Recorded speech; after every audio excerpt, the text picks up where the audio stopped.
to my interview with Elaine Goodman on gogoodman.com.au. 10 messages and now all up in my space. Got me running for the door as I pick up the pace. Call me what you want, don't call me tomorrow. Say all that you want, but that won't change my mind. Oh no. You grew up in Springfield, Illinois. The first thing that pops into my mind after reading that is The Simpsons. Did you grow up watching them and believing that it was your Springfield? Yes, so I grew up watching The Simpsons, and our Springfield is the Springfield of The Simpsons. I know it, so there's no question. All the other Springfields don't know what they're talking about. I mean, we have an Evergreen Terrace. Oh, really? We have a power plant. We actually have a Marge Simpson that lives in our Springfield, so she doesn't have blue hair, but yes. I believe our Springfield is the Springfield. Is there a 142 Evergreen Terrace? That's a good question. I've never checked, but there might be. That's kind of weird. There's a Marge Simpson, like Margaret or Marjorie or just Marge. Her name, I think her name is Marge. I'm pretty sure her name's Marge.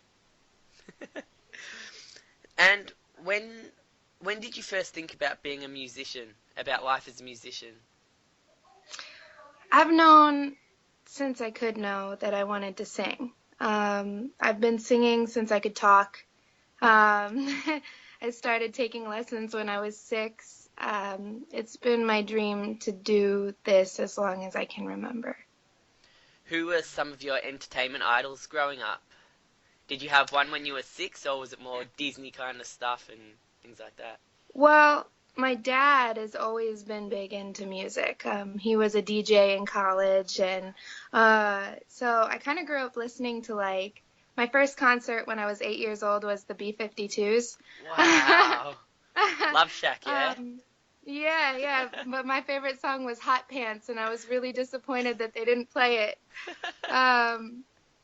But yeah, so I grew up listening to, like, the Beatles and the B-52s and Hall & Oates, and I mean, of course, I still listen to, Britney Spears and Christina, and but I've listened.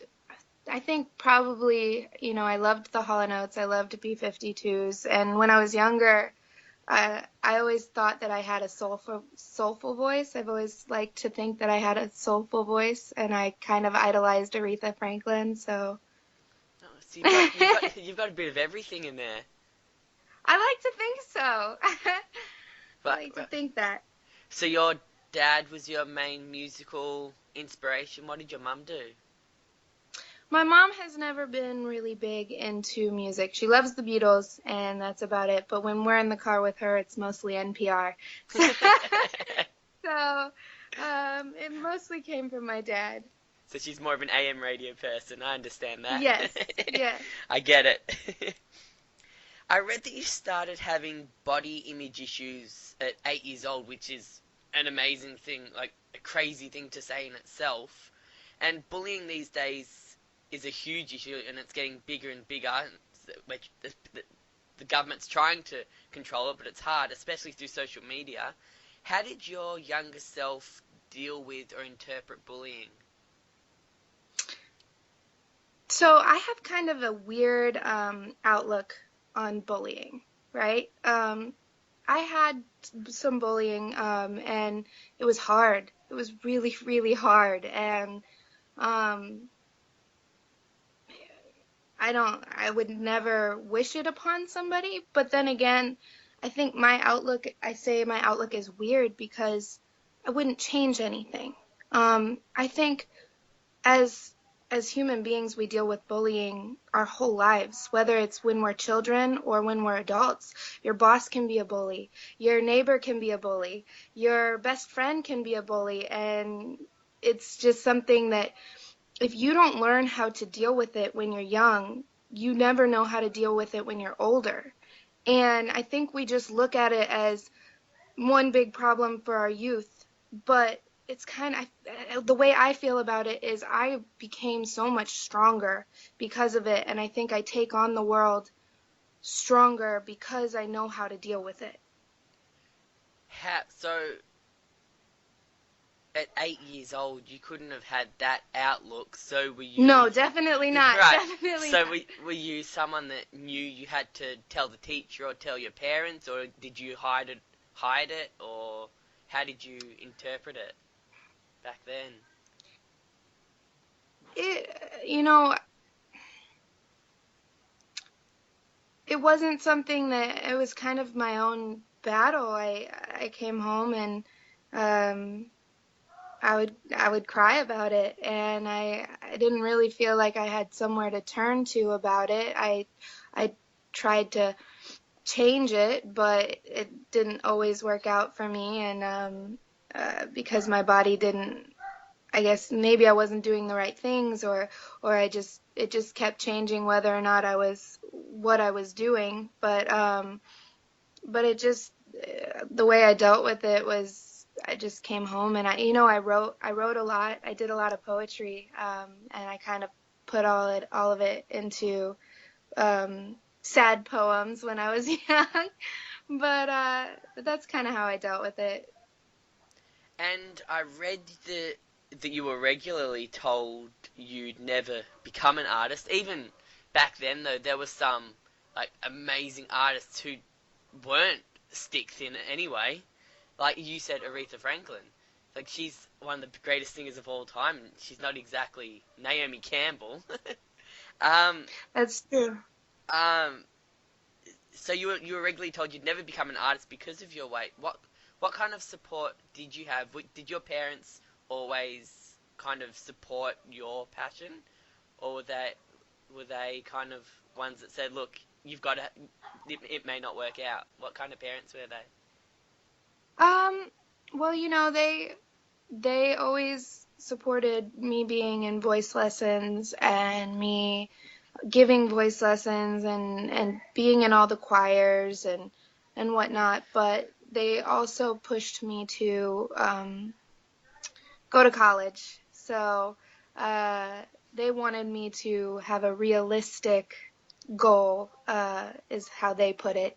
So they kind of let me do the singing, but they wanted me to have a solid, a solid outlet Plan B. other than singing. Right. Well, and I think they were thinking Plan A. Um, but it changed when I got really serious about it the past few years. They got 100% into it, but it took a long time for them to get fully into it. I read in an interview where you say your advice to people struggling with image issues is to write down all their flaws and gradually convince themselves that these flaws are their strengths. What changed in your mindset that helped you go from a vulnerable young girl slash teenager to someone that is now in an entertainer in the spotlight? It's a good question. It's funny because um, when I went into this, I knew that with my own struggle with body image that I wanted to show other people that they could do whatever they wanted without letting it hold them back, because I know so many people struggle with it. But up until recently, I haven't really talked about my own struggles, and so some of it's a little emotional for me, bringing up like some of this stuff that I haven't thought about in a really long time, and ways that I got around it, because I haven't really dug too deep into it. But what I said about writing it down is I hated myself for so long. I hated that I I was heavier. I hated that all the kids my own age didn't didn't have the extra weight, and that I developed early, and I looked different, and I hated that about myself, and I spent so long hating myself for it. And I realized, at some point I realized that my flaws were only flaws because I was telling myself that they were flaws. And as soon as you start to look at yourself like your flaw is beautiful, then other people will look at you the same way. It's really how you put yourself out there. I think that if you hate something about yourself and you're walking around hating something about yourself, people can feel that off of you. And I think when you emit confidence in yourself, people also feel that about you. And I think the best thing anybody can do for themselves is to start accepting what they thought was wrong about themselves, and to really take the time to decipher why you feel that way. Is it because you genuinely feel that way, or is it because somebody else made you feel that way? Because those are two very different things. I felt like I wasn't supposed to look the way I was because other people made me feel like I wasn't supposed to look like that. And one day I really took the time to think about it, and I realized, why am I not supposed to look like that? Maybe I am supposed to. Maybe I'm just fine looking the way that I look, and and other people are just going to have to be okay with that. And as soon as I did that, things started to turn around for me. Like, people started asking me, um, you have this confidence that you're emitting, and it's inspiring, and I want to feel like that. And that's the best thing I can tell anybody is, start to look at why you feel the way you feel about the things that you don't like about yourself. And decipher whether it's you really don't like that about yourself, or if somebody has made you feel that it's not okay. So at what age did that mentality change? Can you put a set kind of I time can. on it? I can, yeah. It took me a really long time. I was probably, I think I was a junior in college, so I was probably 21. And I had actually just lost um, a considerable amount of weight, and uh, I was still, I've always been bigger, but I had lost some weight, and I thought about it, and I was like, why do I feel this way? And it just kind of hit me. And I've fluctuated weight. I gained the weight back. I lost it again. I gained some of it back, but that kind of stuck with me, that thought of, why do I feel this way? Right. So, So when you were at any stage between 8 and 21, did you ever almost get talked out of being in the music industry, or ever get talked out of pursuing music? uh, I think it was mostly me talking myself out of it.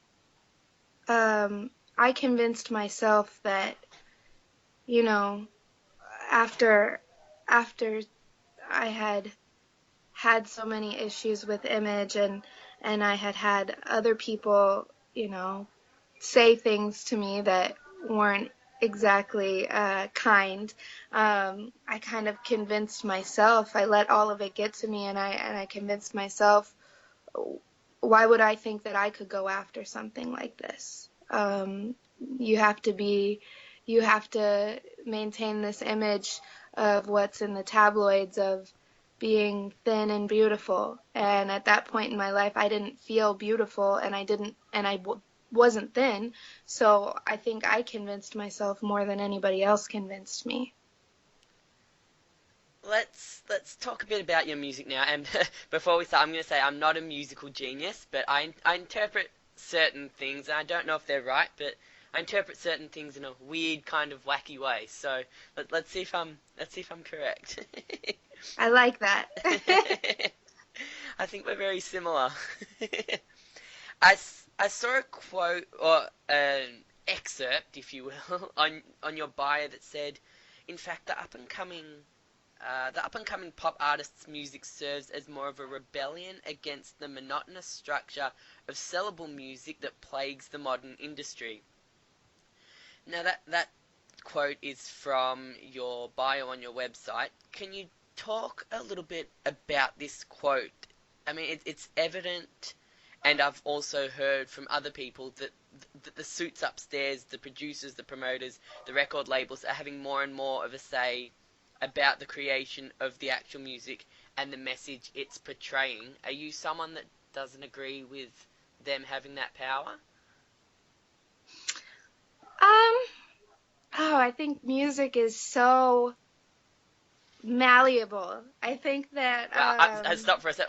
I've never heard that word before. What does that word mean? like you can mold it into it can be so many things. I don't think it's I don't think it's wrong in per se unless you don't it's not what you want to do. I think if you love making music and somebody's telling you to make it a certain way and you're happy just making music, then I don't see anything wrong with it. Um, but I think that if you have a message that you want to put out there and somebody's telling you, no, you can't put out this message, you have to do it, you have to sing about love songs, that's all you can sing, and you can't sing about changing the world, there's a problem with it. I think for me, I love so many different kinds of music, and I like pop. I think I'm happy being in a pop genre, but I don't think I could ever be confined to only doing one sound. So I experimented with a little bit of rapping in my album, and I experimented with lots and lots of harmonies and some R&B sounding stuff, and then I did have some straight pop sounding songs, but I just I don't think I'd ever want to be confined to one specific, it has to be this. Have you ever had someone question the messages in your song yet? No, not yet. That's good. Most of my messages, I think are they're I more recently, the stuff that I've been working on outside of my album, I've had a few songs that were a little more uh, on the line of what is I don't know the right word for it. I think there are certain topics that are safe topics, and then there are certain topics that are not safe topics.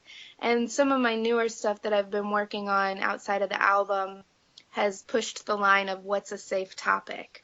And So I definitely think, what's the example of a not safe topic, if you don't mind me oh, asking? I think anything, anything political, um, anything religious, anything, because people have such strong views on what they think is right.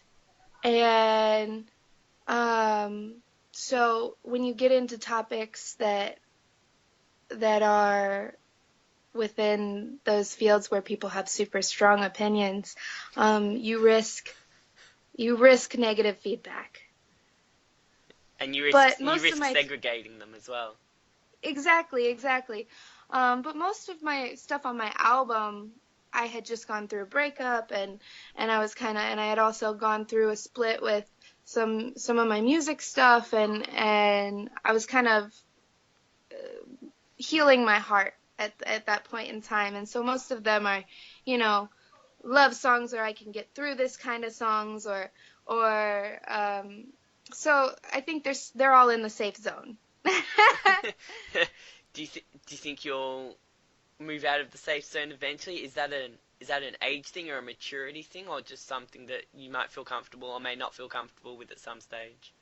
I definitely think I feel comfortable moving out of the safe zone. Of course, I don't want to. Um, I'm not a radical. I have opinions, um, but I'm not trying to start any fires anywhere. Uh, but I definitely think as I move forward, and it's not that I didn't want to in this album. I just spilled my heart out at that point in time. That's how I was feeling, and I write based on emotion. And the more I've come out of feeling the ways that I felt in matters of my heart, I'm more focused on things, topics outside of my heart. So, I mean, and it still has your heart's in whatever you do, but and whatever you feel about things. But I'm sorry, I feel like I'm getting off topic. Anyways, I do think that I will probably push the line a little bit more as I go forward. The more you talk, the less I have to talk, the more the listener will enjoy it. my Oh, job good. my job is to make you talk. Oh, um, good. I'm glad that I'm making that work. when I listen to your music, especially your newer song "Call Me What You Want," which is a very funky kind of tune, I like because it's upbeat, and I like that kind of music. I thought of a name that I haven't read mentioned during my research of you, and as I said, my music knowledge isn't huge, but the name that came to my mind is Jessie J. She's some, Oh, I love Jessie J. and the reason is she's someone that is very good at putting positive messages in her songs, along with a bit of rap, a bit of pop, and a good beat. So she can do a bit of everything, and that's exactly what you said you're trying to do as well. On the other hand, to me, someone like Megan Trainor, she puts too much emphasis on the message, and it kind of comes across as a generalization or an attack. And after you hear it over and over again, her music can get kind of annoying. Do you have a certain way to get that balance right consistently? And do you kind of understand where I'm coming from? Yeah, yeah, definitely.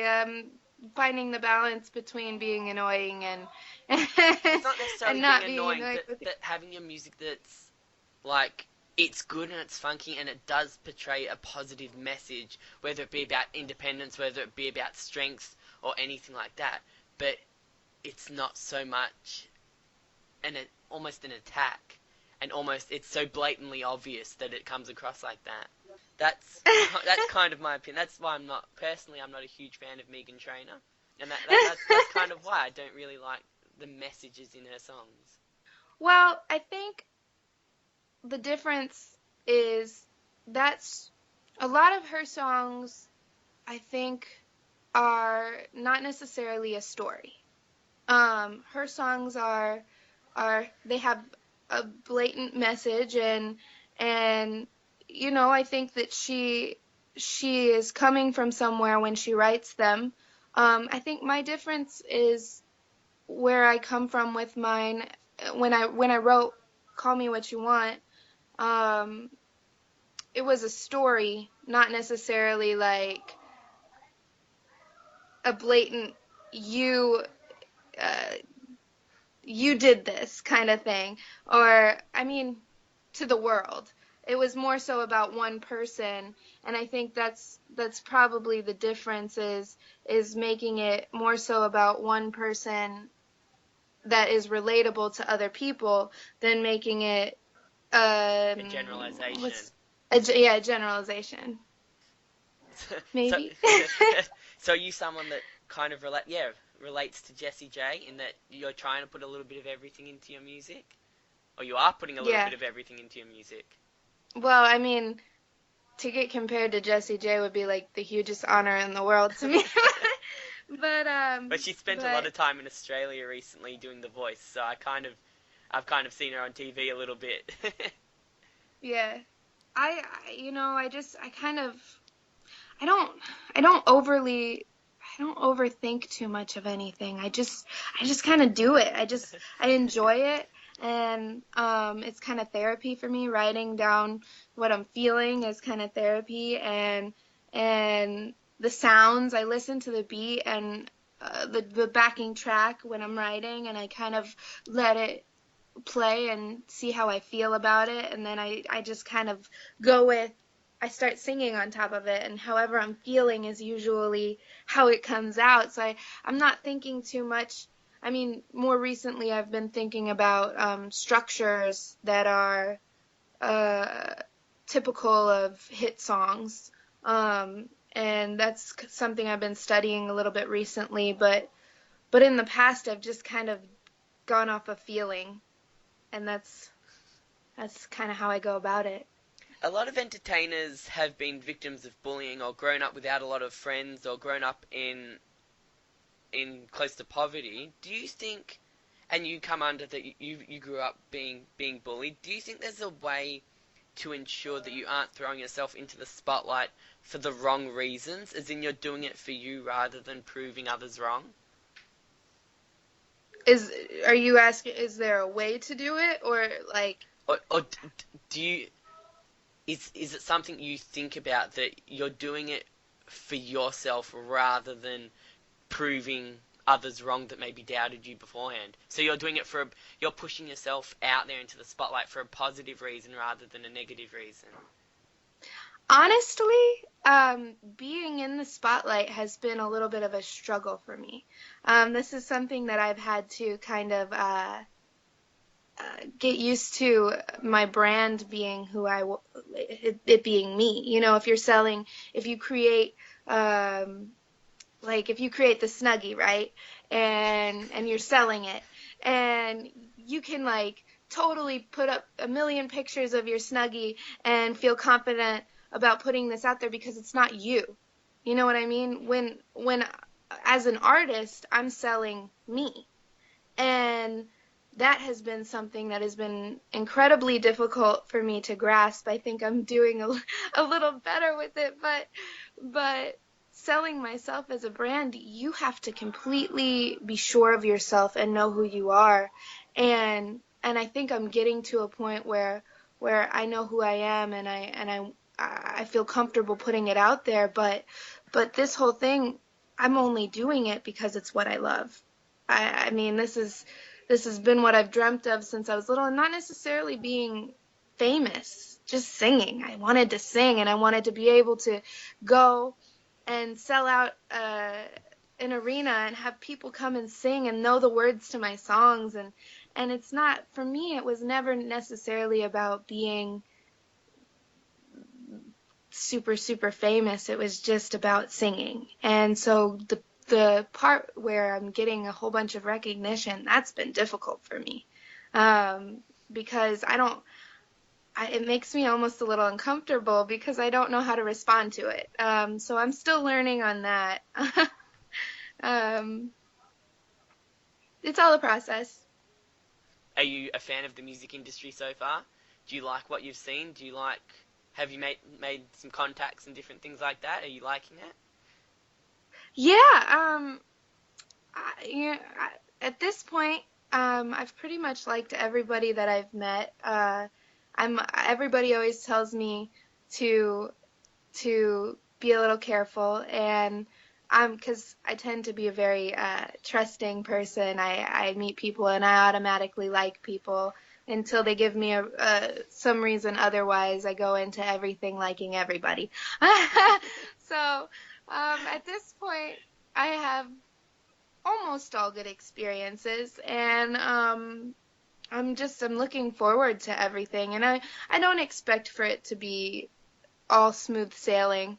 Um, but but I'm just I find it intriguing to meet people who have been doing this, because I only know the singing side of things.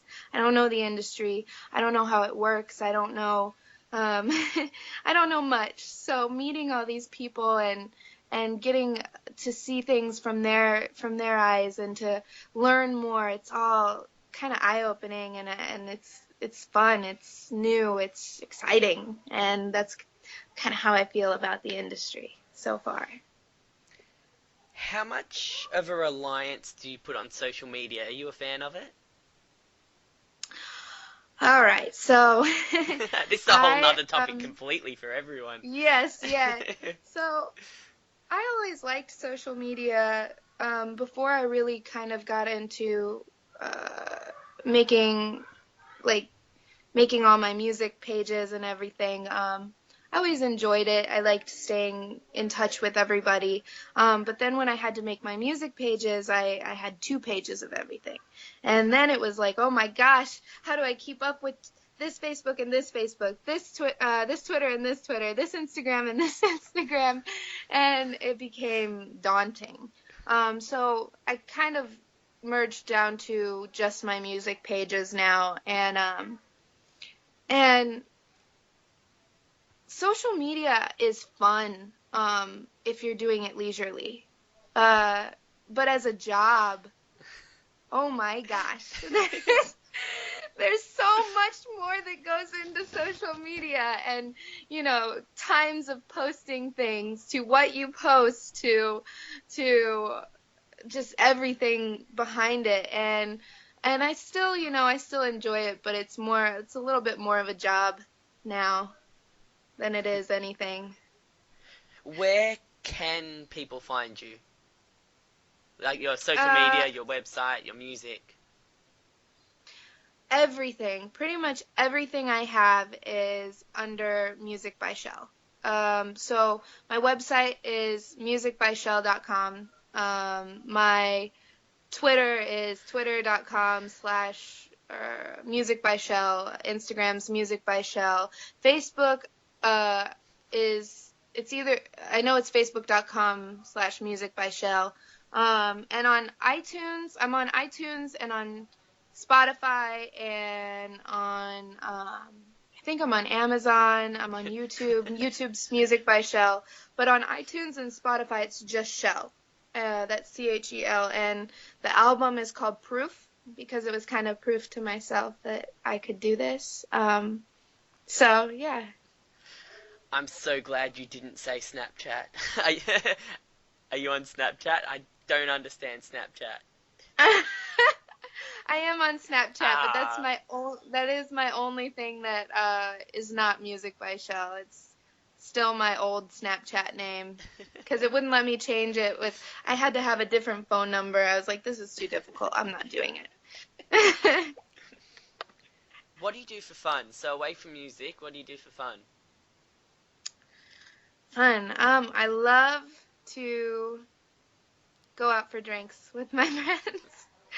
Um, I spend a lot of time with my family. I'm very, very close with my family.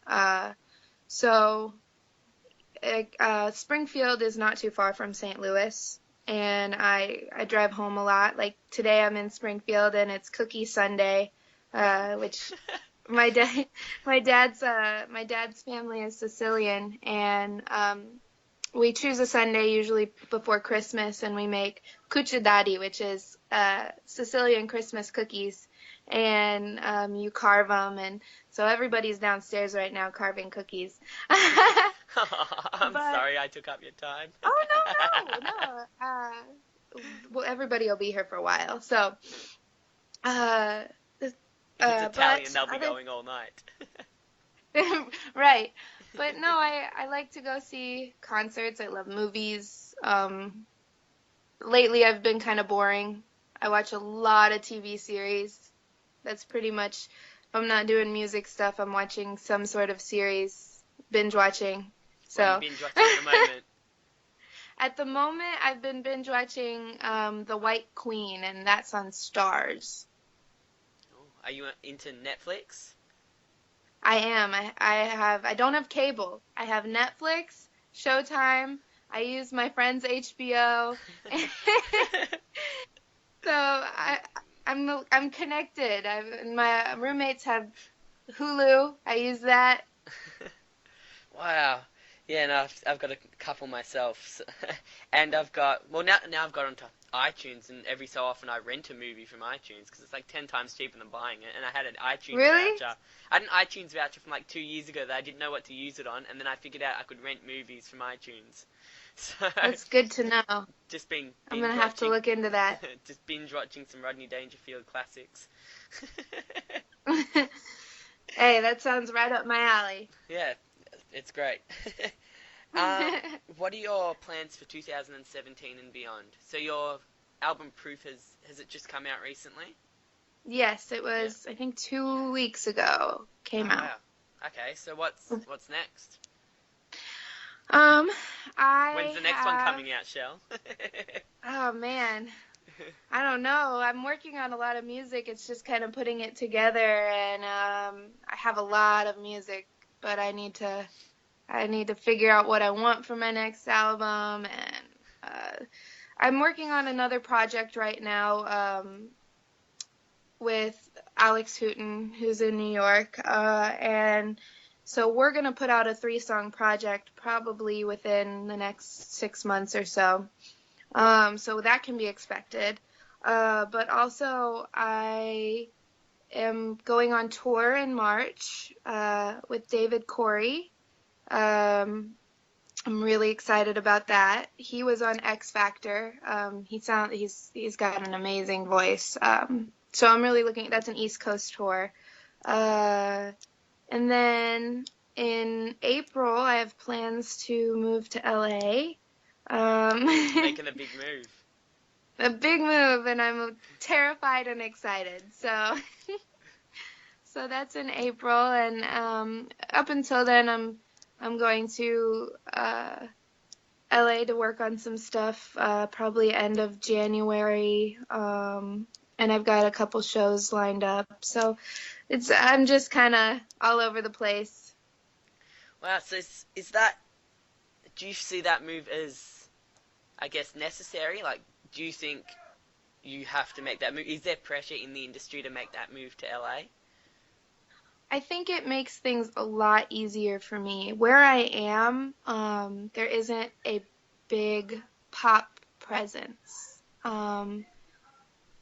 In St. Louis. I don't know any other pop artists in St. Louis. So so I've been doing it there, and I love St. Louis, and the music scene in St. Louis. I've made so many good friends. But I do think for what I'm trying to do, I think that there's a lot more opportunity for me uh, in LA.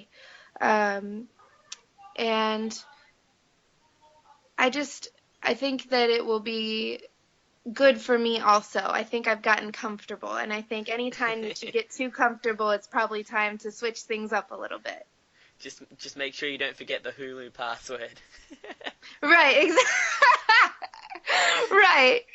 Otherwise, I'm gonna have to call up my roommates and be like, hey guys, Yeah. might need that password Yeah, I'm again. not helping with the rent anymore, but can I still have the Yeah. password? Yeah, we don't live together, so Unless you drag them with you. right. I'm gonna need you guys to come stay in half this corner of my bedroom, Yeah. and then we can all watch Hulu together. Yeah. I'll have half the room. The TV can have a quarter, and you guys can share the other quarter. Right, right. Shell, thank you so much for doing the interview. It's been an absolute pleasure, and Yeah, thank you for I hope having me. I hope you have all the success in the world. And thank you for talking to me. Well, thank you, and I hope that the same for you, and that you have a lovely day. Hi, Chel here again. If you want to watch the video for Call Me What You Want, scroll down. You can't miss it.